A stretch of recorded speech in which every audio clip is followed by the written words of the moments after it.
What if you knew exactly how much you could pay for a property and how much it would cash flow each month before you ever submitted your first offer? That's exactly what we're going to cover in this video today. Buying a rental property goes far beyond making a good deal on just what it can rent for each month. You really need to understand the expenses and all of the things that go into the economics of a great rental property. And so most of the time in this video, I'll be inside this rental property calculator, walking you through exactly how to use it and what makes a great deal, or if it's not a great deal when you first look at it, how you can manipulate some of these numbers to see if you could make it into something great and make an offer and ultimately buy it. And we'll jump into the calculator right now. All right, we are in the calculator and ready to get started again. If you hadn't picked up your copy of it yet, there'll be a link in the description where you can do that. You can follow along and then use it to run deals or analysis on your own property. So calculator is pretty simple to use. Everything in blue. This will be areas that you can edit and input numbers.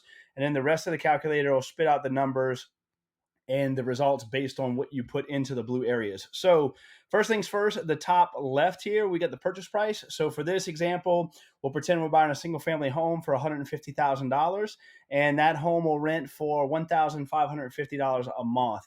If you were buying a duplex or something like that, you can add in rent and it'll calculate down for you for the totals. So $1,550 for rent. Property taxes, we'll put $1,200 there. The best place to find this, if it's an on-market deal, you can usually go to Zillow and it'll show you what the property taxes are.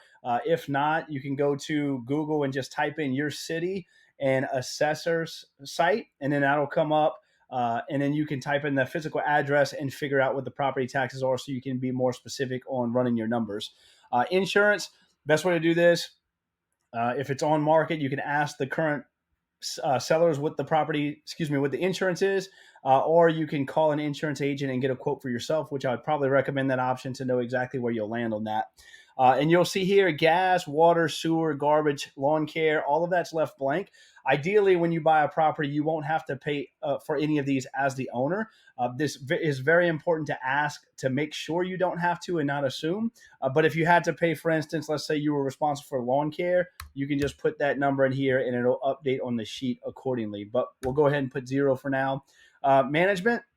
This is the management fee if you decide to use a professional property manager. So typically they'll charge 10% of whatever the rent is that they're collecting, unless you negotiate or it's different. I just put 10% there.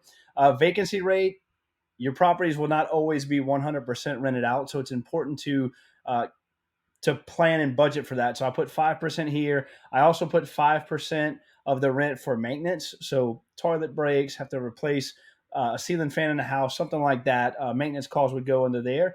And then CapEx, I also put 5%. This is for big ticket items like you have to replace the roof or maybe the plumbing or the driveway. These are big ticket things that you'll save for. That way, when you have to replace them in the future, you have the money available for that. And then on the right-hand side here in the blue, this is really talking through what your bank information is if you're getting a loan with the bank. So down payment, I put 20%. Most folks are used to hearing like the 80-20 when it comes to down payment and loan. There are ways where you don't have to use any money, but again, most folks are used to this. So I put 20% there. Interest rate, I put 7%. Loan term, as far as years, I put 30. Pretty common in the commercial real estate world to see 15, 20, or 30 year. Usually the higher the years, in this case 30 years, the lower your note will be, which should increase your cash flow. And then closing costs, I'll put $1,500 here. Best way to do this is to call a title company or who you're going to use to close the loan and ask them what the closing costs are so you can put the accurate information there. And then so we put all this in, and what you'll see on the right is all of that information in a nice little graph here. So we put rents, $1,550, property management, $155 a month, property taxes, $100 a month, insurance, $120. We aren't paying for any utilities. That's why that's blank.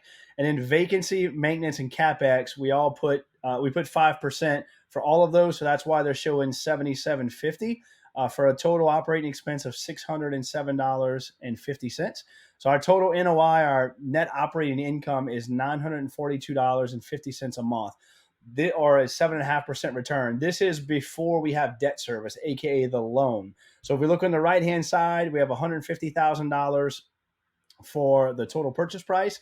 The bank's going to loan us 80% of that. So after we put our 20% down payment or $30,000, the new loan or the principal will be $120,000 that we will owe the bank at a 7% interest rate for 30 years, which our payment would be just under $800 a month, so $798.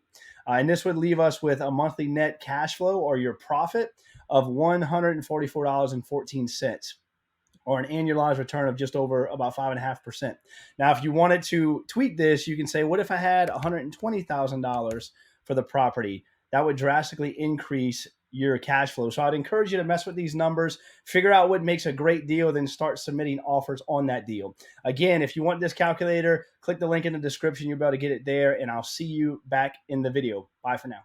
If you watch to this point in the video and you say, Dustin, this sounds great, I understand how to run numbers on a rental, but I'm not really sure where to start on how to submit an offer or what the steps entail to buy my first or my next rental property, make sure to check out the video somewhere on this screen where I went over the exact steps of how to buy a property. That way you can anticipate the next step with confidence.